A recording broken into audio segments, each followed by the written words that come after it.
جب انہوں نے اپنا جادو کا سامان ڈالا تو موسیٰ علیہ السلام نے فرمایا کہ جو کچھ تم بنا کر لائے ہو وہ جادو ہے۔ یقینی بات ہے اللہ تعالیٰ اس جادو کو ابھی درہم برہم کیے دیتا ہے، کیونکہ اللہ تعالیٰ اسے فسادیوں کا کام بننے نہیں دیتا، فسادیوں کا کام بننے نہیں دیتا۔ اللہ تعالیٰ حق یعنی دلیل صحیح اور معجزہ کو اپنے وعدوں کے موافق ثابت کر دیتا ہے۔ اللہ تعالیٰ حق یعنی دلیل صحیح و معجزہ کو اپنے وعدے کے موافق ثابت کر دیتا ہے۔ وہ مجرم اور کافر لوگ کیسا ہی ناخوش ہو، کیسا ہی ناغور سمجھے، بس جب عصا کو معجزہ ظاہر ہوا تو موسیٰ علیہ السلام پر شروع ان کے قوم میں سے صرف قدر قلیل آدمی ایمان لائے۔ معجزہ ظاہر ہوا تو موسیٰ علیہ السلام پر شروع ان کے قوم میں سے صرف قدر قلیل بہت سے کم آدمی ایمان لائے۔ کیوں؟ فرعون کے ڈر سے۔ فرعون کیا کیا سزا دیتا تھا؟ بہت بڑا بیکار آدمی تھا تو بڑی بھاری سزا دیتا تھا انسان کو۔ وہاں بھی فرعون سے اور احکام سے ڈرتے ڈرتے قدر قلیل ایمان لائے، کسی ظاہر ہونے پر ان کو تکلیف نہ پہنچا دے۔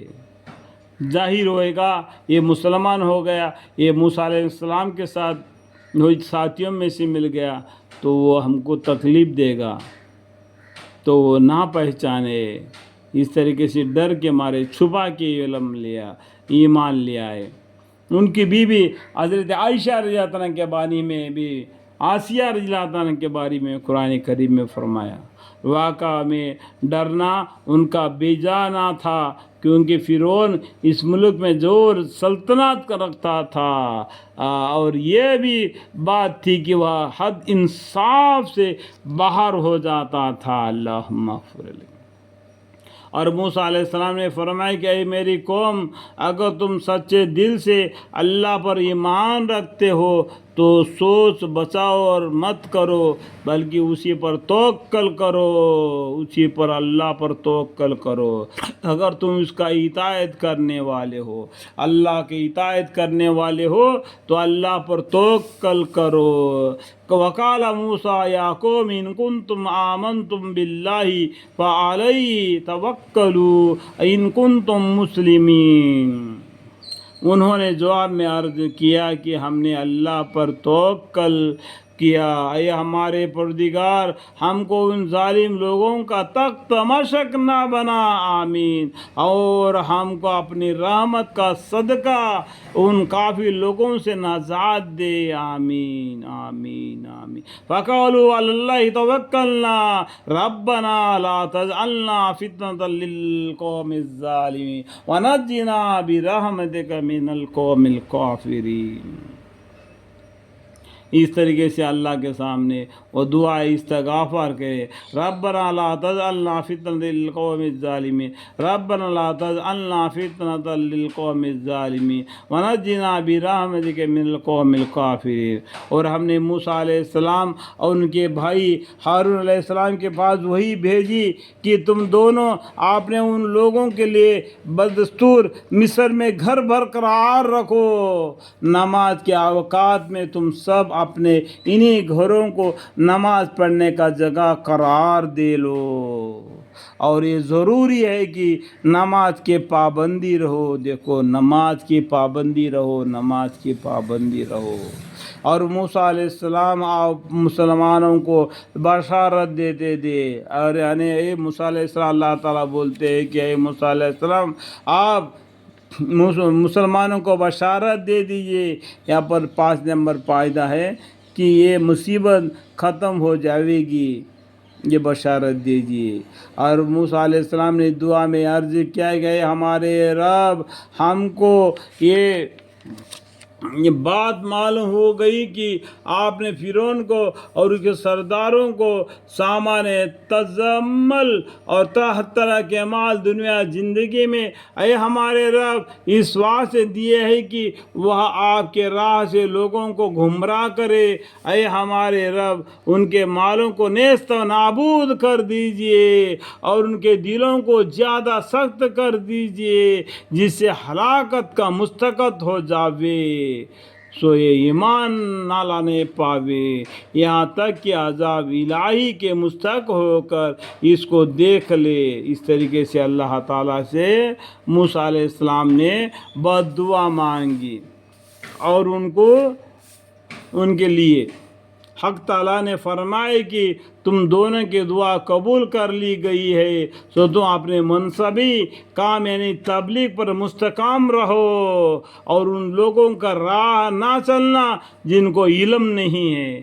جس کو دین کا علم نہیں ہے اس کے راستے پر نہیں چلنا. اور ہم نے بنی اسرائیل کو اس دریا سے پار کر دیا پھر ان کو پیچھے پیچھے فرعون اپنے لشکر کو ظلم و زیادتی کے ارادے سے دریا میں چلا یہاں تک کہ جب ڈوبنے لگا اور ملائک عذاب کے نظر آنے لگے. وہ کیا موسیٰ علیہ السلام اور ان کے قوم کو پکڑ کر سزا دینے کے لیے وہ فرعون اور اس کے لشکر جب دریا میں وہ بھی گھس گئے تو جیسا موسیٰ علیہ السلام اور ان کے ہمراہ دریا سے پار ہو گئے تو یہ لوگ ڈوبنے لگے. چاروں طرف پانی ملنے کو تھا مل گیا. اس ٹائم پر جان قبضہ کرنے والا فرشتہ فرعون کا جان قبضہ کرنے کے لیے آ گیا. جو ملائک کو دیکھا عذاب کے نظر آنے لگے تو سرسریم ہو کر اس ٹائم پر یا اللہ یا اللہ یا اللہ کر کے کہنے لگا کہ میں ایمان لایا میں ایمان لایا ایمان لایا. کہ بجائے اس کے کہ جس پر آپ بنی اسرائیل ایمان لائے ہیں میں بھی اس طریقے سے ایمان لایا.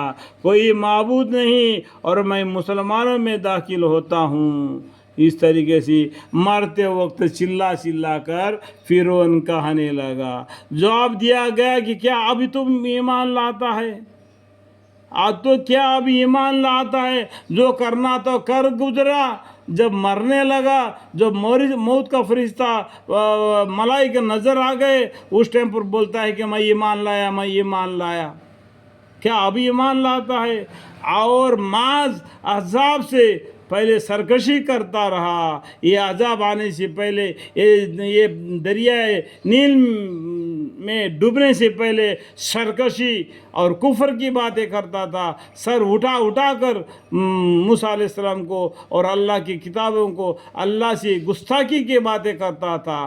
آج عذاب کو معائنہ عذاب سے پہلے سرکشی کرتا رہا اور مفسدوں میں داخل رہا نافرمانیوں میں داخل رہا. اب نجات چاہتا ہے اب ایمان لا کر نجات چاہتا ہے. اللہ تعالیٰ کیا بولتے ہیں سو نجات کے مطلوب کے بجائے آج ہم تیری بدن یعنی تیری لاش کو پانی میں تنشین ہونے سے نجات دیں گے تاکہ تو ان کے لیے نشان عبرت ہو جو تیرے بعد موجودے ہے. دیکھو فرعون کو کیا اللہ تعالیٰ نے تجھے پانی بھی تم کو نہیں لے گی.